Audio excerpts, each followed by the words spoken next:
In the misty hills of a forgotten village nestled between towering mountains and whispering rivers, lived a girl named Alara. She was barely 20, with hair like cascading midnight waves and eyes that held the depth of ancient oceans. Her days were simple, woven into the fabric of rural life via tending to her family's modest farm, gathering wildflowers under the sun's golden gaze, and dreaming of worlds beyond the horizon. Alara's laughter echoed like bells in the wind, but beneath her cheerful exterior lay a quiet longing, a void that no amount of village gossip or familial warmth could fill. She had never known love, not the kind that poets sang about, the kind that consumed and reborn. Far from her serene world, in the bustling city of Aldoria, resided a man named Thorn. He was 35, a figure of enigma wrapped in shadows. Tall and broad-shouldered, with a jaw chiseled by time and eyes darkened by secrets, Thorn was a successful architect, designing skyscrapers that pierced the heavens. But his success was a facade, built upon the ruins of a tragic past. Years ago, he had lost his wife in a freak accident, a car crash on a rainy night that he blamed himself for. The guilt had hollowed him out, turning him into a recluse who buried himself in work, avoiding the warmth of human connection. Love, to him, was a curse, a fleeting illusion that ended in pain. Their paths crossed on a fateful autumn day when Thorn, seeking solace from his demons, decided to escape the city's chaos. He drove aimlessly, the engine's hum drowning out his thoughts, until he reached the village. The car sputtered to a stop near Ilara's farm, its tire punctured by a jagged rock hidden in a dirt road. Frustrated, Thorn stepped out, his polished shoes sinking into the mud. That's when he saw here Ilara, kneeling in the field, her hands gently cradling a wounded bird. She looked up, her eyes meeting his, and in that instant, the world shifted. "Can I help you?" she asked, her voice soft like the rustle of leaves. Thorn, unaccustomed to kindness without strings, nodded curtly. "My tire. It's flat." Alara smiled, wiping her hands on her apron. "We have tools in the shed. Follow me." As she led him, Thorn couldn't help but notice the grace in her movements, the way the sunlight danced on her skin. They worked together in silence at first, but soon words flowed like a gentle stream. She spoke of the village's legends, of stars that guided lost souls, and he, surprisingly, shared snippets of his city life via the lights that never dimmed, the loneliness that did. By the time the tire was fixed, something unspoken had sparked between them, a fragile thread of connection. Thorn left that day, but the image of Ilara haunted him. He returned the next weekend, under the pretense of repaying her kindness with city trinkets, a necklace of shimmering beads, a book of poetry. Ilara accepted them with wide-eyed wonder, her fingers brushing his as she took the gifts. Their meetings became frequent, stolen moments by the river where they shared dreams and fears. Thorn confessed his past one evening, as the sun dipped below the mountains, painting the sky in hues of crimson and gold. "I killed her," he whispered, his voice breaking. "If I hadn't insisted on driving that night." Alara placed her hand on his. "It wasn't your fault. Accidents happen, but you can't let them define you forever."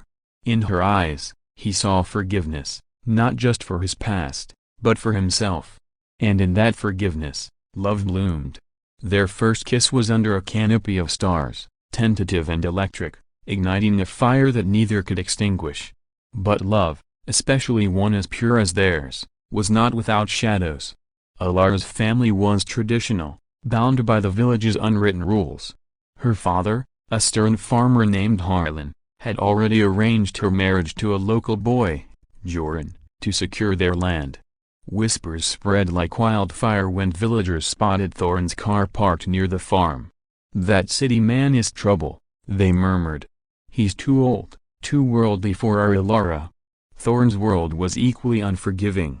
His business partners questioned his frequent absences, and his sister, Myra, warned him against entangling with a naive country girl. "You've suffered enough," she said. "Don't invite more pain." Yet, their love deepened, defying logic and warnings. They met in secret, in hidden groves where wild roses bloomed. Thorn taught Elara about the stars through his telescope, naming constellations after her laughter. Elara showed him the magic of simplicity, of picking berries at dawn, dancing in the rain. Their passion grew, bodies entwining in moments of stolen ecstasy, whispers of forever exchanged in the afterglow. One stormy night, as thunder roared like angry gods, Elara confessed her fears. "Father knows something. He's watching me." Thorn pulled her close. "We'll run away. Start anew where no one can find us." But fate had other plans. The next day, Harlan confronted Elara, his face etched with fury. "That man is using you. Joran is your future honorable, from our world." Tears streamed down her face. "I love him, Father.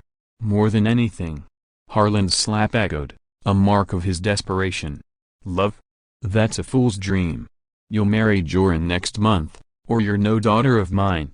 Elara fled to Thorn, her cheek bruised, her heart shattered. He held her, vowing to fight for them. But as they planned their escape, Thorn's past resurfaced. A letter arrived from an old acquaintance, revealing a secret he had buried deep. His wife's death wasn't just an accident. In his grief-stricken youth, Thorn had been involved in shady dealings, borrowing money from dangerous men to fund his early career. The crash, they claimed, was no coincidence, a warning gone wrong. Panic gripped him. "If they find me with you, they'll hurt you too." Elara shook her head. "We'll face it together." Their love became a battlefield.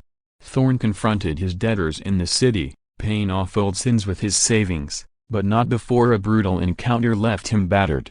He returned to the village, determined to take Elara away. But Joran, fueled by jealousy, ambushed him on the road, a fight ensuing under the pouring rain.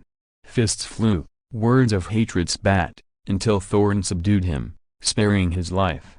"Elara is mine," Thorn growled. "Let her go." Joran laughed bitterly. "You'll destroy her."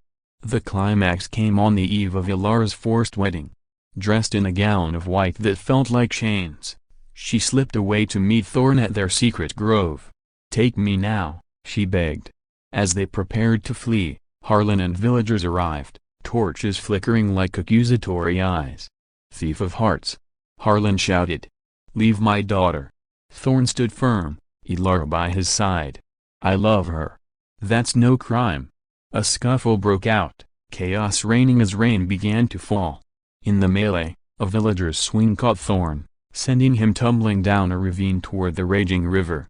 Elara screamed, diving after him, her hands grasping his as the current pulled them under. They survived, washed ashore miles away, bruised but alive.